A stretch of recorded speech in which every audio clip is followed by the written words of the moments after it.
Welcome to Transforming Lives with Dr. Liya. Dr. Liya Mutale is an author, Bible-believing ordained minister of the gospel, entrepreneur, life coach, medical doctor, mentor, mother, strategy policy analyst, and visionary leader. In this podcast, she discusses her book, Transform to Transform Zambia.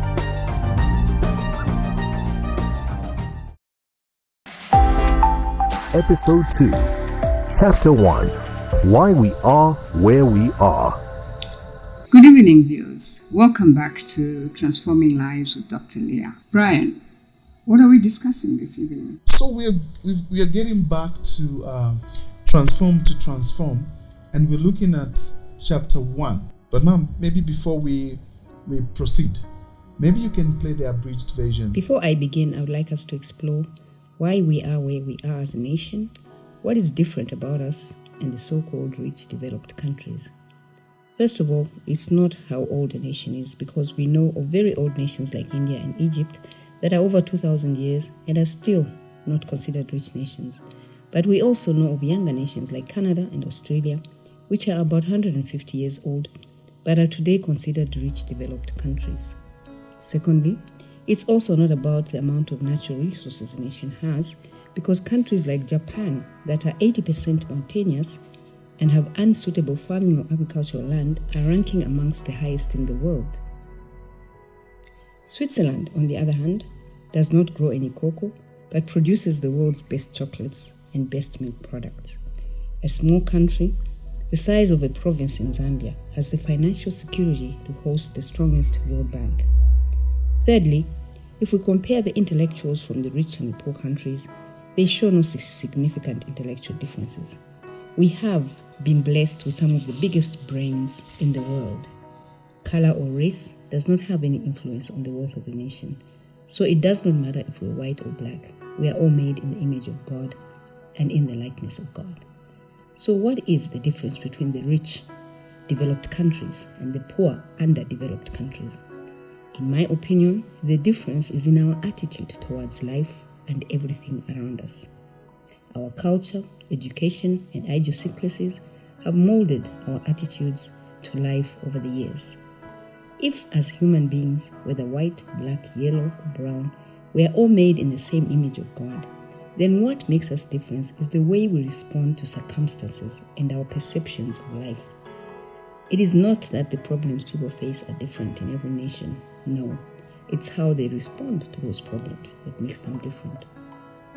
It's things like taking total responsibility for our failures and successes, our work and personal ethics, our sense of responsibility for others, our integrity, our response to the laws and regulations, our capacity to love, our will to succeed, our appreciation of time, our feeling of belonging and ownership, our desire to see others progress and be successful, our positive thoughts and hopes for our nation, the capacity to see good in everyone and everything that really matter.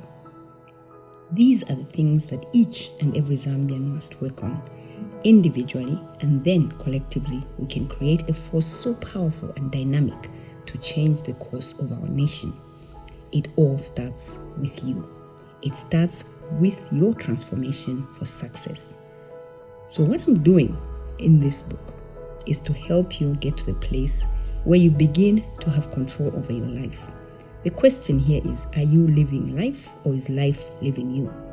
It's time to shake all the clutter out of your mind, do a self-assessment and audit of your life, and start all over.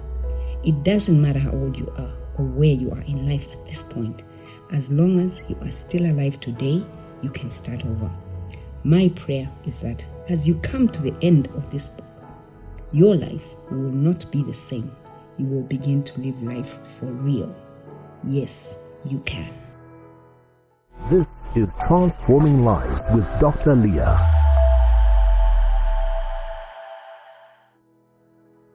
There we have it. What role does attitude play in making us either stagnant or to help us progress? Well, it depends. You could have two similar situations. Okay? Probably both bad. But the one will succeed, the other won't. But then they're in the same environment. They probably have everything equal. But what makes the difference is the attitude. You know, when you look at something, it depends what your attitude is. We usually say, see a cup half full and not half empty. That's an attitude. You know, so attitude is a very, very important thing. How do you react to situations? Because the question here is, every single human being goes through stuff. And whatever you've gone through, and whatever I've gone through is not new. And I think the Bible is very clear on that. It's happened to somebody else before. But the outcomes are different. We have widows. Some have made it. Some haven't. We have orphans. Some have made it. Some haven't. So what was it that made them different? It's their attitude. What attitude did they have to life? So for me, in short, you should have an attitude of gratitude. No matter how hard, no matter how bad, an attitude of gratitude. The fact that you woke up should already give you reason to say thank you. Yes. That's right. Because so many didn't get up. That's right. So that's where the attitude thing comes. I tend to think that gratitude is the opposite of entitlement. What do you think? Because if someone thinks, oh, it should just be given to me, they are forgetting the things that have already been given to them. Life, opportunity, breath at that point, even strength that they have woken up. Perhaps if people can be more, have an attitude of gratitude for the things that they have been given, then they will see that it's not about entitlement, it's grace, it's a blessing. Yeah, it's unfortunate because most think that they deserve it. They think, well, you know, it's supposed to be that way. So when it's taken away, yeah, exactly. So waking up in the morning and being alive today, it's not you. It's the grace of God. So it's important to say thank you. That's why every morning you wake up, you say, oh my God, I'm awake. Thank you, Lord. So gratitude, I think, is one of the best kinds of attitude we should have. Even when things are rough, it's important to say thank you. Because the Bible says, in all things, give thanks. All things. He didn't say just say thanks when you have a new car or when you have a new baby or new. Even when it is bad, you say thank you. You know why? Because God is all-knowing. So He knows the end from the beginning. At that moment, I might feel like it's bad. But I won't understand that He allowed the bad in order for the good to come. Because the Bible says all things work together for good. To them that love Lord, them that love the Lord. His purpose. Yes. So all things, meaning they'll be bad and they'll be good. Yes. You know, so life is like that. But then we must have a certain attitude towards that. So our attitude of gratitude, an attitude of appreciation. I mean, looking at that, where I talk about why we are where we are, we don't take ownership. We don't care. I'm Zambian, but who cares? You know, when there are papers everywhere, it's dirty, who cares? So that attitude must go. We must have a sense of belonging, a sense of loving, a sense of relating. This is our country. You don't have any other country. So if you're not going to care, if you have that bad attitude, then who will? We'll be right back.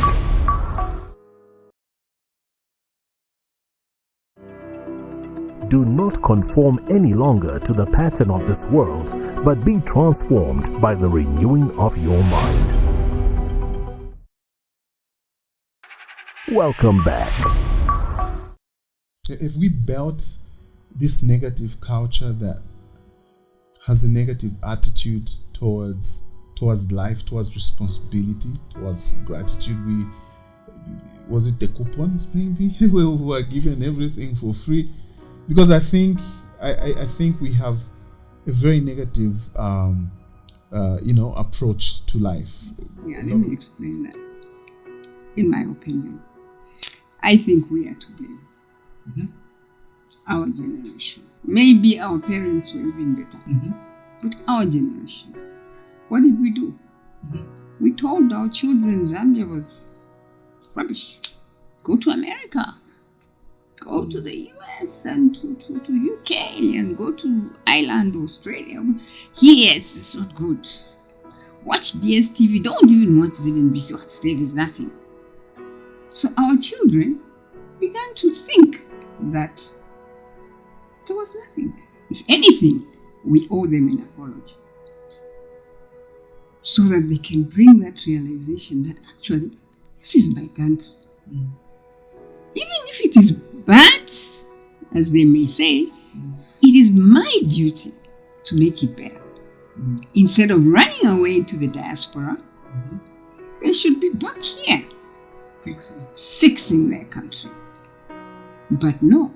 So we taught them a lot about how bad, don't dress like that. No, dress like this, wear Nike, and they're wearing all the Western things and they're doing all the Western stuff. That's the way it should be. Go into most of these homes. They're eating Hungry Lion at lunch. Mm. They're eating pizza. They don't know what Chihuahua tastes like. Because, we think that by doing that, we are giving our children a better life. No, we're not. If anything, we owe them an apology. In fact, on behalf of my generation, I would like to apologize to our children. And because of that, we drove them out of the church. Because we had it all made up. This is the way it's supposed to be. So when they went there, they were confused. They didn't understand. But they went because mom and dad said, let's go. But didn't get anything. Entitlement, I think it's a sickness, isn't it? And I like the reference you make, even to simple things like diet, for example, where, our children tend to think that even having kapenta and kalembula, it's like, you're poor. Yes. It's like that's You're poor people's food. Katapa, kalembula. Don't understand this. If the white man never came and had left us the way we were, we would be more developed, would live longer.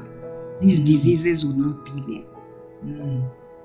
Because we'd be eating right. A lot of our food now has been polluted. It's all GMO. Taste the kalembula. Taste the beans. Ask those in my age. When you cook beans, you can smell the beans from the gate. Not anymore. These days you get surprised that there's beans. You can't even smell it. Those days you could eat shima and rape and enjoy yourself without even cooking one. Because it has to grow in 2 weeks. Very, very sad. Let's talk about when you make reference to these other countries and how long they've been in existence. I think it applies to personal level as well. We've seen people at 22 years old, there's a millionaire. Others at 52, they are looking for a job. What's the difference in? Is it just opportunity? Is it taking responsibility? Is it taking or harnessing opportunity? Where is the difference? What is this a will to succeed? Is there a lack of will to succeed? Unfortunately, our education system taught us to memorize. They didn't teach us to think. So if you did very well, I'm sorry to say, it's because you had a good memory, not because you were intelligent. They killed creativity. And it was on purpose. Where did you get the curriculum? Where did it come from? So you need to understand that the agenda is a big agenda. So I was taught about how Zwagendaba and Shaka Zulu and which part of my life has it helped? What part of my life has it helped? They never taught us how to think. They just taught you how to memorize. When did Shaka die? When did this happen? You had to memorize. And if you were like some of us with a photogenic memory, when I'm sitting in class and the teacher is writing, if I'm in class, okay, whatever subject, if I was in class, I'll pass the exam. If I miss that particular class, it would be so hard for me to study and remember. But because I'm photogenic, I'll just sit in the exam and do this. I'll just close my eyes. I'll see everything. So, we were not taught to think. So as a result, now we come out into the world, and the world wants us to think. Think. You know? So because we're used to that, we want jobs. We want to be employed. So that we have somebody to tell us what to do. Because we've been told what to do for 12 years of our lives. So when they tell you be an entrepreneur, employ others, be creative, it's far-fetched. And yet it's doable. Africans are amazing. We're intelligent people. We are creative people. But because we're told we're not. So we believed it. So is it a lack of will? What are we lacking? It's not the lack of will. They just give you the wrong information. You decide to believe it. So what do we do? You have to change the way you think. You have to renew your mind. And understand that, yes, I can. I can do it. And don't be scared. You know, now we have young children who, they're so intelligent. You know, one thing we don't do as parents, unfortunately, is listen to our children. We don't. When they do, we know, but we know. No, take time. Listen to them. They may even have the solutions that you are busy battling with in Parliament. These same children. It's true. But we don't listen to them because we've judged them. People will feel, listen. They have something. Time management. Oh my God, something so bad. I had the privilege of studying in Germany for 12 years. And I remember there, those guys, time is so important. If you are late, you go for a lecture, and the lecturer walks in only 15 minutes. You walk out. Even if you meet him at the door, you leave. And you can't say anything. So time is very important because time never comes back. When it's gone, it's gone. That's true. So that's why procrastination is also bad. It's a sin. It's a sin. Tomorrow, it's tomorrow. Time goes. You can't hold on to time. That's why the past is the past. Learn from it and leave it in the past and move on. Time is important. There's no Zambian time. Time is time. If I say 14, it's 14. And then again, if you can't make it then, at least have the courtesy to call and say, sorry, I can't make it at this time. I'm delayed. Or can we change the appointment? At least 15 or 30 minutes before. But no, this person won't call, Then the next day, yeah, sure, I'm sorry. You know what happened, my child. But you're on the phone. And imagine, I sit here waiting for you for 4 hours when I could have been doing something else. So time is very important. We never get back time. When it's gone, it's gone. What about the other aspect of time where we all have 24 hours in a day? So really, it's not about who has more time. We all have 24 hours in a day. That's right. So it's how you manage the 24 hours in a day. If you want to spend the 12 hours sleeping, that's your business. But then if if you can spend the 12 hours sleeping and the next 12 hours produce something, we're different. There's some of us who like to wake up early and work early. Others work in the night. So different. But we just should remember is we have the same time. And what you do with it is very important. This is Transforming Life with Dr. Liya. We'll be right back. Info at transformwithdrliya.com. Welcome back. Well, they say charity begins at home. So I would want to think that the children must be taught at home, especially in their younger ages. You see, we've for a long time had the attitude that when they are small like this, they can't hear you. They, sometimes we say even terrible things thinking, but they do. What you need to remember is these babies are born with souls. And the soul is not a baby. The soul is grown up. So that child listens. If you observe now, I think what we've learned now, growing up it was different, because when we talked to babies, we talked to them in what we called baby language, because we thought, hey, they're babies. But now, when you talk to these children, even if the child is 1 year old, 8 months old, you talk to them properly, you'll find that they'll begin to talk quickly. Before you know it, the baby is talking to you and answering you. I have conversations with my 2 grandsons. They are only 2 years old. We actually have conversations. But way back,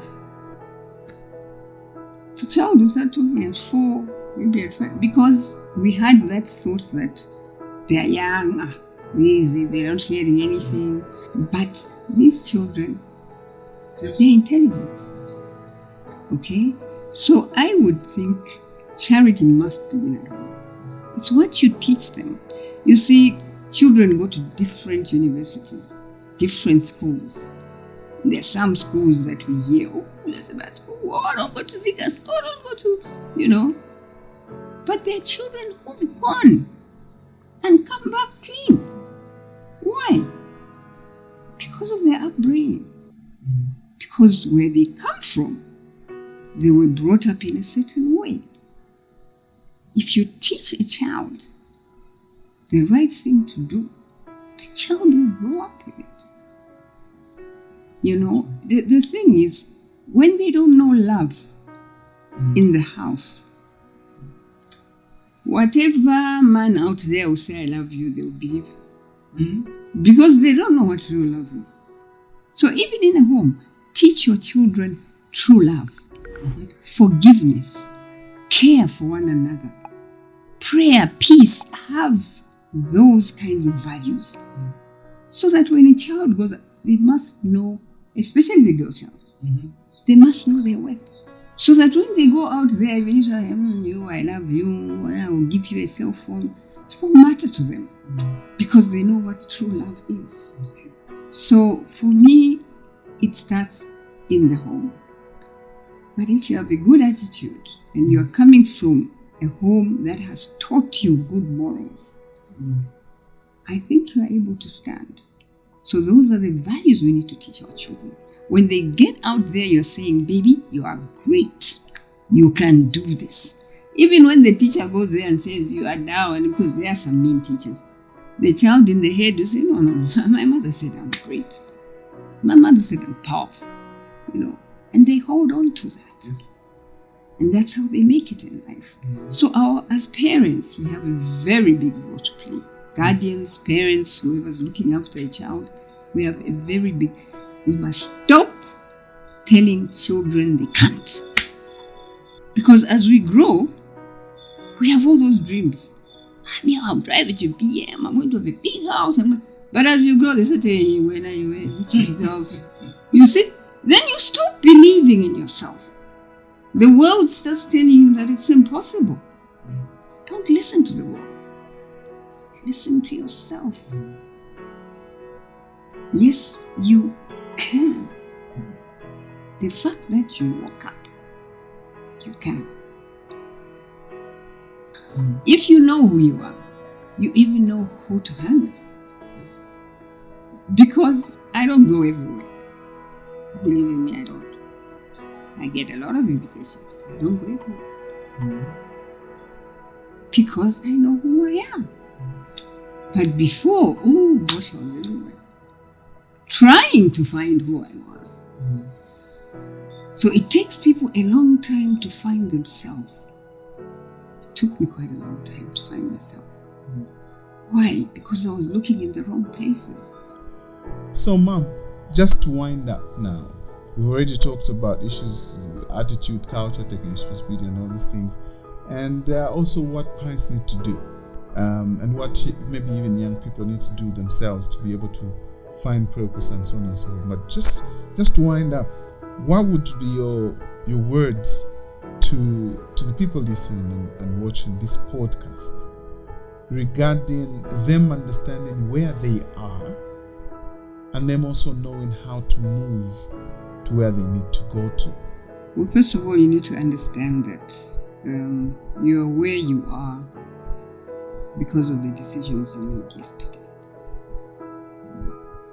So obviously, for you to change where you are, you need to change the way you make your decisions. And even then, you need to have a dream, a vision. Where are you going? You know, you can't get into a car and just start off. Where are you going? Usually when we leave home, pick up the car keys, oh, I'm going to the supermarket. So I know where I'm going. Right? But the routes are different. I could go this way, I could go that way. But I'm going to the supermarket. So where are you going? Have you asked yourself where you're going? And how passionate are you about the journey? And how ready are you for the journey? That's where reading material comes in. YouTube is now rich with a lot of stuff. Any question asked, there will be an answer. Someone somewhere has preached a message. Listen. I listen to a lot of wonderful messages from Miles Monroe. May his soul rest in peace. Beautiful messages. So where are you going? You see, at the end of the day, you know, life is not, it's not deliberate. No. Strategic. You must plan. You must have a personal plan. A weekly plan, a monthly plan, a quarterly plan, a yearly plan, 5-year plan. You must at least have an idea where you will be in the next 5 years. Yes. If you don't, then how will you know how to get there? So you have to have an idea. And then, of course, there are those who need to help you. Who do you need to help you? What is it that you want? Who does this best? Who can I talk to? Sometimes even just parents are good enough. Get a mentor, get a coach, get somebody to teach you. Because definitely somebody else walked that walk before you. But you know, this thing of thinking, I know it all, I can do it, I don't need it. No, we need each other. We're a big jigsaw puzzle. We need each other. I have to become for them to become. So that's important. For me, you must also have the will to live. And the only way to have the will to live is when you know why you are living. Why would you wake up in the morning if you don't know why you're living? You stay in bed. But when you know purpose, you get up. And if you're clever, you have a plan. Okay, this is where I want to get to. These are the steps I'm going to take. So today, I'll do this. Tomorrow, I'll do that. And the next day, I'll do that. That's right. Before you know it, you got there. But we look at all these people who succeeded and we think they just woke up in the morning and no, they worked. at it. It just doesn't happen. It's not magic. So discipline is very important. Commitment is very important. Perception, how do you perceive things? We talked about attitude in the beginning. What's your attitude? Okay, you go to a place, what's your attitude? It could be easy to sulk and but pick up the good attitude. God only operates where there are good emotions. Where there are bad emotions, doesn't. Don't even bother to go and pray with anger. Forget it. Don't go and pray with unforgiveness. Forget it. Don't go and pray with envy. Forget it. God operates in positive God energy. operates in positive emotions. When I go to pray, I must pray with joy, with love, with peace. Sometimes I don't even have to pray for it. I just feel good about you. I just say, Brian must do this, Oh, I think about my son or my daughter. I'm like, wow, they must become this. That's a prayer. Because I've poured love in it. But when you are angry, the Lord, you